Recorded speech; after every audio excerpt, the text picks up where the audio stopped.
সুপ্রিয় দর্শক শ্রোতা, আসসালামু আলাইকুম।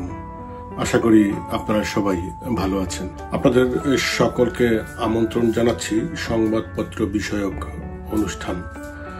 পর্যালোচনা করা হবে এখানে সংবাদপত্রের বিভিন্ন সংবাদপত্রে আজকের যে গুরুত্বপূর্ণ যে সকল বিষয়ে নিউজ করা হয়েছে, এই বিষয় নিয়েই আজকে মূলত আমি আপনাদের সাথে আলোচনা করব।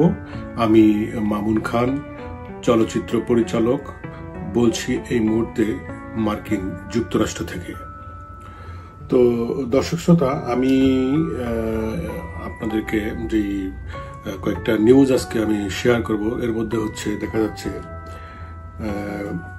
মার্কিন যুক্তরাষ্ট্রে জাতিসংঘে যোগদানের জন্য যাচ্ছেন বর্তমান প্রধান উপদেষ্টা ডক্টর মোহাম্মদ ইউনূস। বাইডেন এবং ডক্টর ইউনূসের মধ্যে একটি মিটিং এর কথা বলা হচ্ছে এখানে। এছাড়া রয়েছে এই অস্থিরতার শেষ কোথায়, একটি নিউজ হয়েছে এই শিরোনামে। এছাড়া রয়েছে বিগত সময়ে বিচার বিভাগের উপর নগ্ন হস্তক্ষেপ হয়েছে। একটি নিউজ আছে বর্তমানে যেই বিষয়টি নিয়ে এখন খুব উত্তাল, পাহাড় উত্তাল হয়ে রয়েছে, সেই বিষয়টি হচ্ছে রাঙামাটি খাগড়াছড়ি পরিস্থিতি বর্তমানে শান্ত অবস্থায় আছে। এছাড়া রয়েছে আইন শৃঙ্খলার অবনতির চেষ্টা করা হলে হাত ভেঙে দেওয়া হবে, এ কথাটি বলেছেন স্বরাষ্ট্র উপদেষ্টা বলেছে।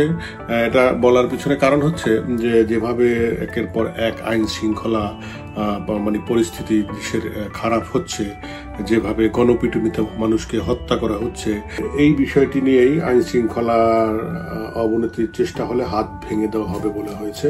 তো আজকে যেই বিশেষ সংবাদটি নিয়ে আমরা আপনাদের সাথে আমি শেয়ার করব বা আলোচনা করব, সেটা হচ্ছে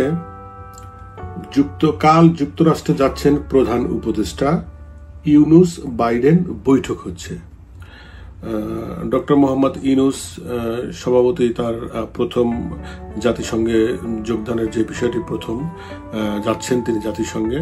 তো জাতিসংঘে এই অনুষ্ঠানের মধ্যেই তার সাথে বাইডেনের একটি, আমাদের যে আমেরিকার যে প্রেসিডেন্ট জো বাইডেন, তার সাথে একটি মিটিং হওয়ার কথা হয়েছে এখানে। তাই দেখা যাচ্ছে আজকের পত্রিকার নিউজে।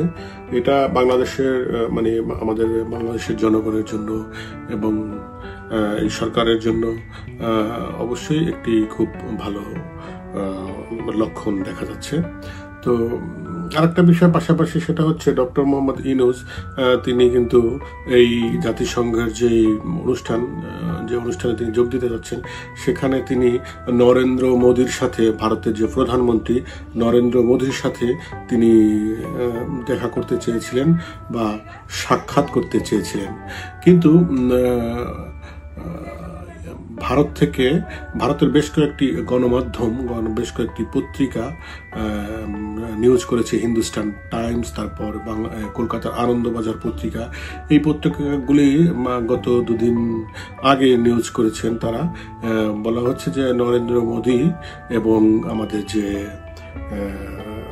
প্রধান উপদেষ্টা ডক্টর মোহাম্মদ ইউনূস, তার সাথে নরেন্দ্র মোদীর মিটিং হচ্ছে না। তিনি তার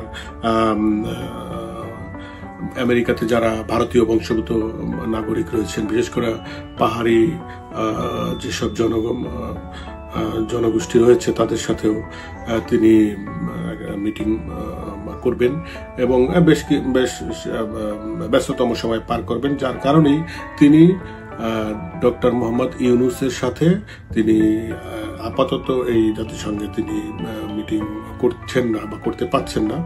তো এখন কথা হচ্ছে নরেন্দ্র মোদী তিনি পারেন নাই, তার সময় নেই, বাট যে আমাদের আমেরিকার যে প্রেসিডেন্ট জো বাইডেন, আপনারা জানেন তিনি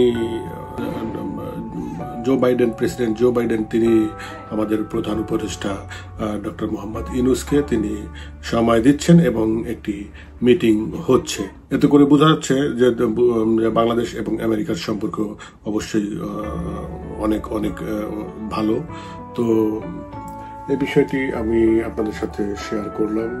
তো এই ছিল আমার আজকের এই যে অনুষ্ঠান, এই অনুষ্ঠানের আলোচনা, পত্রিকার যে নিউজগুলি দেখলাম। আরো কিছু নিউজ আমরা দেখতেছি যে সারা বৈষম্য বিরোধী আন্দোলন নিহত তালিকা 1423, ঐক্যবদ্ধ জাতি রাজনৈতিক অনৈতিক বিশ্ববিদ্যালয় 8 শিক্ষার্থীকে বহিষ্কার করা হয়েছে এবং প্রভোস্টকে অব্যাহতি দেওয়া হয়েছে। যে ভারতে 3000 টন ইলিশ রপ্তানির অনুমতি বাংলাদেশ সরকার দিয়েছে এই দুর্গাপূজার জন্য।